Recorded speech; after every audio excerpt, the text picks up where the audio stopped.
Peace. This is a meat and potato social production starring myself, the Word Alchemist, and today's topic for the occult family is possession, true or false. So, I want to talk about some things that are true about possession and some falsehoods and some little fun facts. So, family, with that, let's get into it. Now, have I ever been possessed? I have done an older video and I talked about that briefly, but I want to expound on it. Yes, I have been possessed. Now, some things that are true, which have come from the Vatican, is that will you speak in a tongue that is unknown to humans? This part is true. Now, do you have this increase or is your physical strength augmented? Not necessarily, to be honest. This isn't Hollywood, and we have to remember when you're dealing with Hollywood, besides entertainment, it also is the fourth branch of the government. So it's there for propaganda and for programming. So you're not going to turn into the Incredible Hulk. And I want to make this very clear to everybody, and it is this. Does a demon or an angel need your permission? If you are a witch or a sorcerer, no, they don't need your permission to take over your vessel. This somewhat can be true depending on the individual that doesn't deal with magic. But any angel, demon, god, or goddess, they don't need your permission at all. I want to make that clear. And this is where I say you have to throw out that programming. Look at it like this, and I'm going to use this analogy. Let's say that you get this new job, and we know no matter what job you get, whether it be Walmart, to a factory, or even working in an office, when you get your degree or you're going through orientation, they're going to give you these manuals and you're going to learn about OSHA protocol, etc. But when you actually start working with somebody in the field and they're going to basically train you for maybe a few days up to a week, a lot of that stuff that you learn in that book, that don't apply in the real world. And think of that when it comes to magic. Okay, so everything you're not going to always get out of some book. And like, well, it doesn't say this here. Or well, the Bible says this. Okay, other than the Bible, what else you got? And this applies to the Quran too. Okay, I can give you, mentor can give you this. Have I ever been possessed by gods? Yes. From the Egyptian pantheon, Ra, as well as Anubis. From the Greek pantheon, I've been possessed by Hermes. And I want to say this for those that don't know. Let me kind of educate you on how this channel works a little bit. I have had demons speak through me because they want to reach a particular person or persons. Just off the top of my head, Lucifer and King Paimon have had me speak to you. And I also want to say this.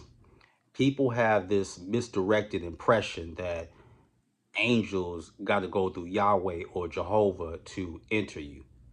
No, they don't. I can give you a list of angels that have done that to me, that literally possessed me. I did a video talking about Raziel, but that's just one.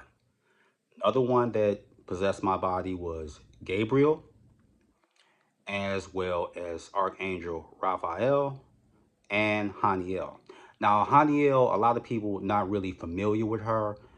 And real quick disclaimer, angels can come in the masculine or the feminine. But when Haniel came, she is from Kabbalistic lore. That basically, she's the angel of intuition. That is who Haniel is. And she took possession of my body. So they don't really need your okay if you're dealing with magic. And very quickly, if you do a pact with an angel or a demon, what ends up happening is that you're formulating a relationship. So even when the pact is over with, they can still have some influence. That don't mean that if you have a pact with a demon that you're going to go out here and rob some family dollar or some other silly nonsense like that. Again, I think a lot of adults are too prideful to admit that what they have seen on TV or gotten out of their religious programming, they like, I can't believe I thought like that. Yeah. So it's not like, you've been taught, or a long time ago how I was taught. So they don't really need your permission. That's one. And they're going to have you do things that are subtle. It's not like all of a sudden you haven't used profanity in 15, 20 years and then you turn into Cat Williams. No, it's not like that. Anything that a demon or angel do when they take possession of your body is really subtle. But the changes will become noticeable over time. So that's something that I really wanted to hammer home. So angels entered me. Demons entered me. Gods entered me. Demons have spoke through me because they want to communicate with a certain individual that may watch my channel. That's just the reality of it. So that's how it works. And I want to say this real quickly. And I remember when I was dealing with this one demon, and this is I want to add this on as an addendum. The demon was like, why are humans so preoccupied with, well, is this demon this or is this demon that? When you work with a demon, stop getting caught up on this thing is, well, Satan is also Inky or Ea and all that. If you're working with Satan, be concerned with Satan. Don't be all over the place. It's one thing that demons like, they don't get how the attention or focus of a human being is so short or basically all over the place.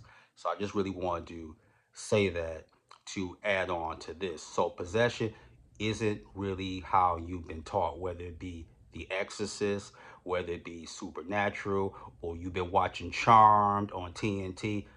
It's not like that. And the way that you can find out, have you ever been possessed? I would advise you, if you are engaging in magic, go to the source, or real cheat code, use divination to find out. So with that, that is your meat and potato source for the day. I am the White Alchemist. Be water, my friends. Peace.